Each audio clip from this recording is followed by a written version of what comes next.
Good, happy Friday evening, September 11, 2020. I'm Riley King, and welcome to this Friday evening edition of the Riley King Newscast, right here on the Riley King Network. We have a lot of news to get to this Friday evening, so let's begin. First up, let's begin with COVID-19 updates.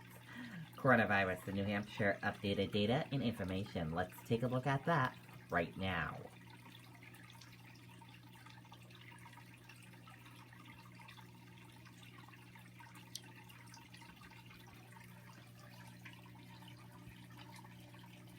And here is a look at that information for all of you right now. There are 7,573 number of people in New Hampshire have tested positive for COVID-19. 6,394,655 number of people in the United States who have tested positive. 434 number of deaths from COVID-19 in New Hampshire. 719 number of people who have been hospitalized with COVID-19 in New Hampshire. And 702 number of deaths from COVID-19 in the United States. And let's take a look at this current map of New Hampshire where current cases of COVID-19 are. Manchester 43, and let's take a look at this current map of total current cases of COVID-19.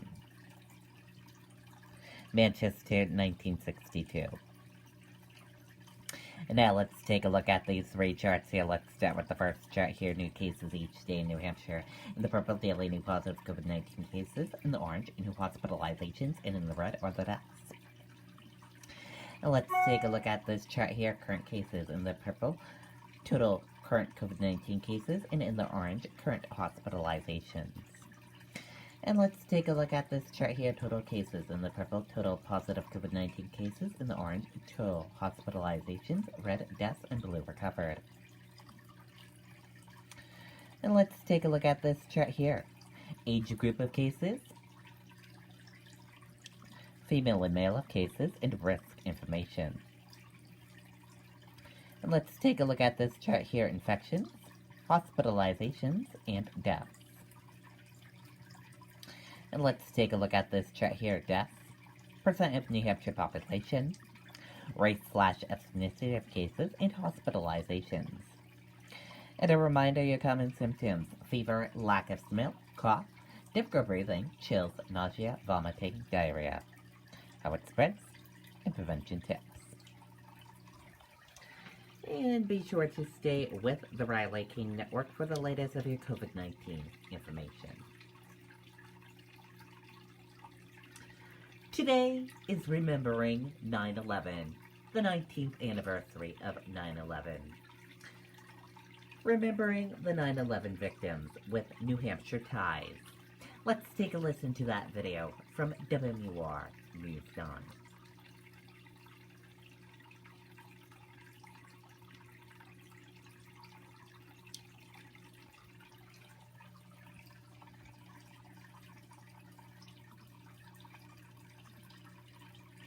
Shop Cardi's Furniture and Mattresses. With a minimum purchase, get a free Belgian flip waffle maker. AirPods, Ninja Air Fry Grill, a 50-inch smart TV. Or up to 5 years, no interest financing. Cardi's Furniture and Mattresses. Sweaters? No free sweaters.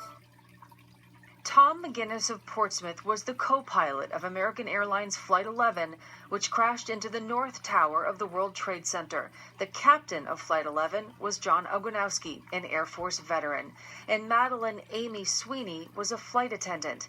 The Nashua High School graduate was able to call a ground supervisor by airphone to tell them about the hijackers before the crash. Thelma Cuccinello of Wilmot was taking Flight 11 to California to visit her sister. Also on board, Charles Jones, an Air Force veteran and the manager of space programs at BAE Systems. David Kovalson was on the flight. He lived in Hudson and worked at Raytheon. Douglas Stone of Dover was heading to California on business and to help his son settle in for freshman year at UCLA. Carol Fleizik lived in Plastow with her partner of 12 years and was also flying on business. Carl Max Hammond moved to Derry a few months before he boarded United Airlines Flight 175. He had a doctorate in physics and was a researcher. Robert LeBlanc was a geography professor at UNH. He was on Flight 175 to go to a conference. 59-year-old Louis Neil Mariani of Derry was flying to his stepdaughter's wedding. His wife was on a different flight. The ceremony went on in his honor. Kathleen and Michael Shearer of Dover were on Flight 175 to meet their first grandchild. They were married 39 years. Brian Kinney was aboard American Airlines Flight 175. He graduated from Bishop Girton High School in 1991. Kathy Bantis worked for a company that had offices in the World Trade Center. She graduated from Central High School in Manchester in 1975. Okay, and there you go on that video and that report. And join me for a special broadcast this evening of the 19th anniversary of 9/11 and remembering 9/11. That is tonight, this evening, on the Riley King Network, a special broadcast. We hope you can join us for that special broadcast this evening.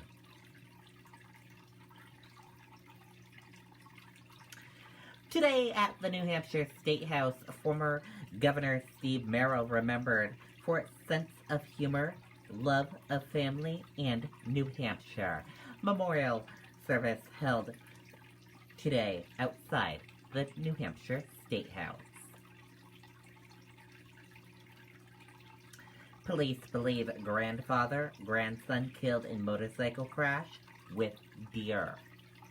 Bodies of two men believed found off Route 4 in Bosquen.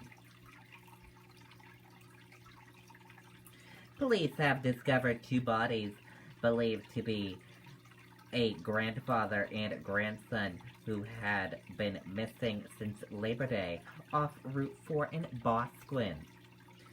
Jerry Proper, 69, and his grandson, Cody Fillsbury, 22, left home on Monday afternoon from Newport and were reported missing when they did not return home. That report launched a search by ground and air. The bodies were discovered about 40 miles from Newport. Police said it appears the two struck a deer in the roadway and then crashed in a dense swamp. A final determination of the cause of the crash is pending a full investigation. Police said Fillsbury's cell phone provided a ping east of Newport, but they lost contact after that. Newport police said a sophisticated analysis of cellular tower data was provided late Thursday afternoon by the Civil Air Patrol's National Cell Phone Forensic Team.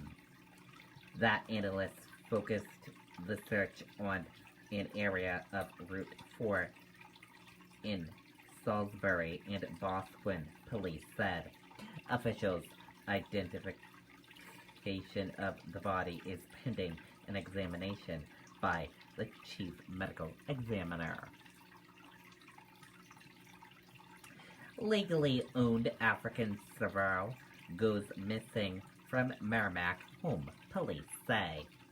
Police ask public to be on lookout for 40-pound family pet. Let's take a listen to that video from WMUR News 9, Siobhan Lopez.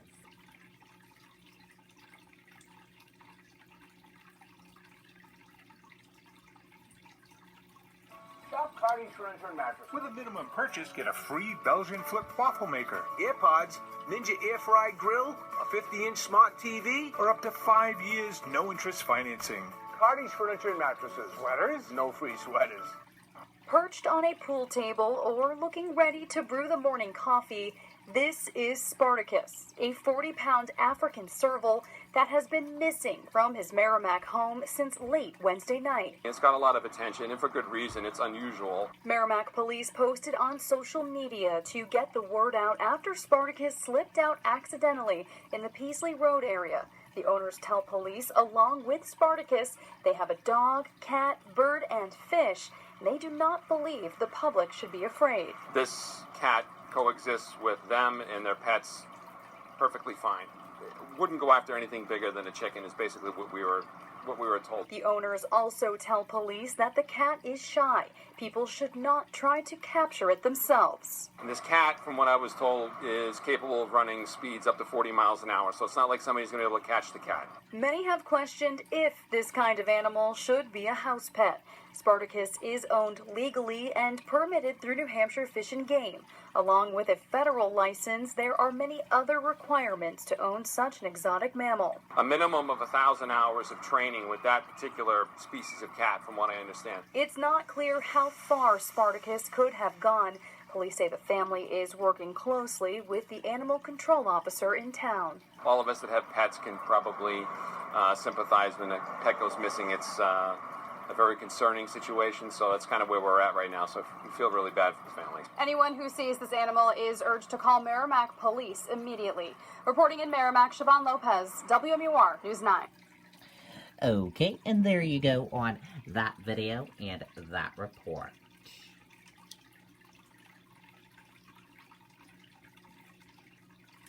And now let's take a look at that U.S. stock market and see how that U.S. stock market closed for this Friday evening.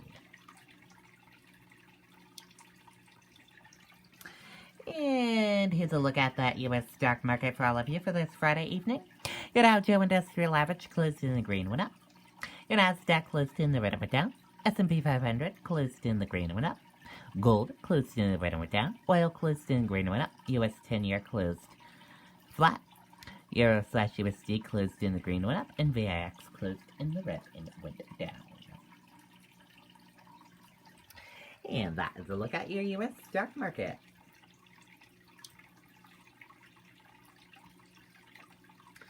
Nasdaq closes lower to end its worst week since March, as tech continues to struggle. The Nasdaq Composite fell in another volatile session on Friday, as the continuing tech sell-off drove the benchmark to its worst week in months. Trump rally after explosive tapes that he downplayed COVID. Let's take a listen to that video from ABC News.